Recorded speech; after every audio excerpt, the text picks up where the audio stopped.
ఇన్నాళ్ళు బర్స్ట్ అయిన డ్రగ్స్ దందా ఒకెత్తైతే ఇవాళ పోలీసులు బయటపెట్టిన దందా మరో రకం. ఇందులో యాప్లున్నాయి, అసహజ శృంగారాలున్నాయి, హెచ్ఐవి రోగాలు కూడా ఉన్నాయి. డ్రగ్స్ తో పాటు డర్టీ కల్చర్ మిక్స్ అయిన ఆ గలీజ్ వ్యవహారం ఏంటో చూద్దాం. ఫ్లైట్ సింబల్ పెడితే ఎక్కడికో వెళ్తున్నట్లు, కానీ అక్కడ మాత్రం దాని అర్థం ఐ వాంటెడ్. రాకెట్ సింబల్ అంటే జెట్ స్పీడ్ అని మనం అనుకుంటాం, కానీ వాళ్ళు మాత్రం అవైలబుల్ అని అర్థం చేసుకుంటారు.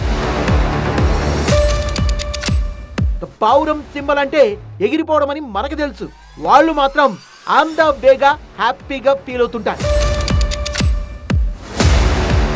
ఇలా సింబల్స్ ని డిఫరెంట్ గా అర్థం చేసుకునేది ఎక్కడ అనుకుంటున్నారా? గ్రిండర్ గే డేటింగ్ యాప్ లో. ఎస్, రకరకాల డ్రగ్స్ ను రకరకాల మనుషులు వాడుతున్నట్లు ఈస్ట్ జోన్ పోలీసులు తేల్చారు. తన కొడుకు డ్రగ్స్ తీసుకుంటున్నాడని, దానికి యాప్ ను వాడుతున్నాడని ఓ తండ్రికి అనుమానం వచ్చింది. ఆయన వెళ్లి పోలీసులకు చెప్పగా తమదైన స్టైల్లో ఇన్వెస్టిగేషన్ చేస్తే వినడానికే ఇబ్బంది కలిగించే డర్టీ పిక్చర్ బట్టబయలైంది. గ్రిండర్ అనే ఓ గే డేటింగ్ యాప్ ద్వారా డ్రగ్స్ దందా సాగుతోందని, కేవలం సింబల్స్ ద్వారానే ఆర్డర్ అండ్ డెలివరీ నడుస్తోందని, ఆ యాప్ లో వందలాది మంది అసహజ సంపర్కులే ఉన్నారన్న వ్యవహారం మైండ్ పోయేలా చేస్తోంది. They are participating in this homosexuality.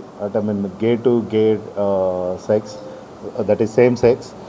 So వీళ్ళందరినీ కూడా ఈరోజు అరెస్ట్ చేయడం జరిగింది. Grindr app is the medium for meeting. అంటే ఎవరైతే ఈ సేమ్ హోమోసెక్సువాలిటీ పార్టిసిపేట్ చేస్తారో వాళ్ళకు ఒక ప్లాట్ఫామ్ లాగా ఉపయోగిస్తున్నారు. అందులో ఈ పెడ్లర్స్ ఎవరైతే ఉన్నారో వాళ్ళు ఇద్దరు కూడా ఈ వీళ్ళ కస్టమర్స్ని ఆకర్షించడానికి they are using some different symbols.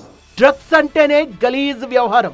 ఇంతటి డర్టీ కంటెంట్ ఉన్న ఈ కేసులో ఇంకో అసహ్యం బయటకు వచ్చింది. అదే నిందితులు కన్స్యూమర్స్ లో కొంతమందికి హెచ్ఐవి ఉండడం. ఇందులో మేము వెరిఫై చేసినప్పుడు ఒక కన్స్యూమర్కి, తర్వాత ఒక పెడ్లర్కి హెచ్ఐవి పాజిటివ్ ఉన్నట్టు తెలుసు. ఈ కేసులో 10 మందిని అదుపులోకి తీసుకున్న హైదరాబాద్ ఈస్ట్ జోన్ పోలీసులు అందులో డాక్టర్ కూడా ఉన్నట్టు తెలిచారు. 100 గ్రాముల డ్రగ్స్ స్వాధీనం చేసుకున్నారు. బెంగళూరుకు చెందిన ఓ నైజీరియన్ ద్వారా 2 పెడ్లర్లు డ్రగ్స్ కొనుగోలు చేస్తున్నట్టుగా వెల్లడించారు.